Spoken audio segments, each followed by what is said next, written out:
before we hit record, we were talking about your smile. And Ryan, executive producer, Ryan Burnell, was like, even in jail, Spig's smiling. And I was like, yeah, but like, really, do you always have this energy? And that we were talking about of the loss, I met Cheeks and I've hung out with him and Lou, and everybody is so different than I think I would have thought if I had just from listening, Mhm. especially like in the 90s and stuff like that. And everybody is so warm and there's such a brotherhood. And, everything that we're seeing in the news today about all of these entertainers who Mhm. are all about being predators and dominating everybody. And you give off such a loving vibe, bank robberies and all. And so I was just wondering, like, and we talked about this a little before, but it wasn't recorded. So I want to ask it again. Yeah. Have you always been this sort of like, boy, like loving, positive, smiling, trying to get everyone to have a good time energy? And did that ever break in all that time, whether it was through incarceration or in No, I night? mean, I guess it fit me. That's why I got the name Nice, because the personality, the character. Actually, Cheeks was the one that said he's always a nice guy. Because when I came from down south, when I came back up from down south, they used to be like New Yorkers. They litter on the street. So you ain't gotta go to. I'm the one that's looking for a garbage can to put the bag of chips in, or picking up, or this and that. And you want to be the nice guy and this and that. That's how I got the Spig, the nice on Spig. It was Spiggy, but then it became like. But throughout my incarceration or whatever the case may be, I I don't know. All right. Let me just say it like this. I always had a smile. I always was nice until you crossed me, or I didn't see something. I didn't like it. That's just regular. But becoming in the religion of Muslim, the more science temple, that showed me knowing thyself. And during that time, I was knowing myself. You know what I'm saying? You got time to think. You got time to be, especially when you're in a hole and all this other stuff. Yeah, those are not times with the smile and stuff like that. But then you have to smile because when I was in there, things was going on out here that was not happy. People wasn't happy out here.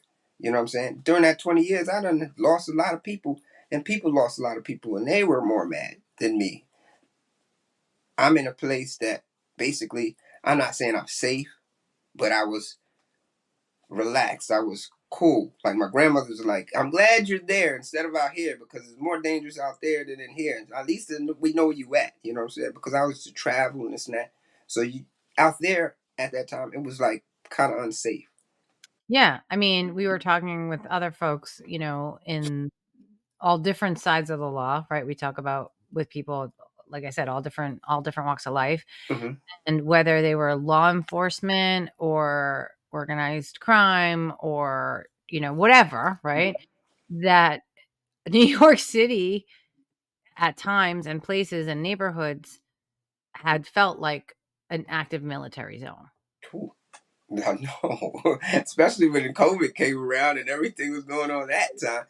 That was that was not a smileful time at that, because we were actually going to get sentenced to come home 2 weeks, not a week before they shut the world down with COVID. So we was mad, like, yo, we supposed to go home next week. What are y'all talking about? The court system.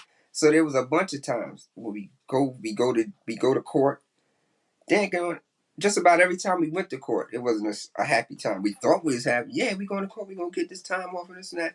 And then we come back, and it's like, you gave us more time. How do you do that? We supposed to get off time. So there was a bunch of times that there was, you know what I'm saying, the sad face, the puppy dog face.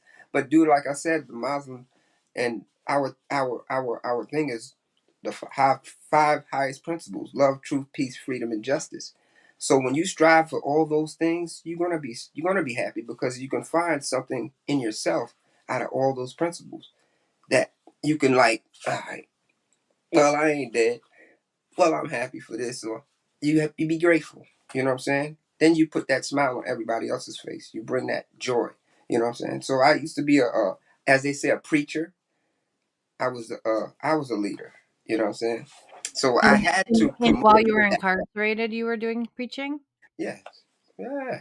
And was that you're I was. saying the Muslim It's called a grand sheik. I was a grand sheik okay. as a Muslim, a Yeah. grand sheik. So I was like the one that sits there and teach. You know, so I was a teacher. I did a lot of things at at different prisons.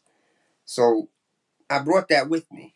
And if you meet anybody or speak to anybody that was with me, 9 times out of 10, Spig, we love them because I done heard it. I've heard it from other people. Like, I heard about you. You did. Thank you. I done mothers, fathers, uncles, grandmothers, all that. I in jail. So when I got out of jail, I started meeting other people. They say, "Yeah, yeah, remember him? Remember?" Or I get the phone calls or the Facebooks, and it's love. I don't know. Like I said, I guess I'm blessed. I don't know.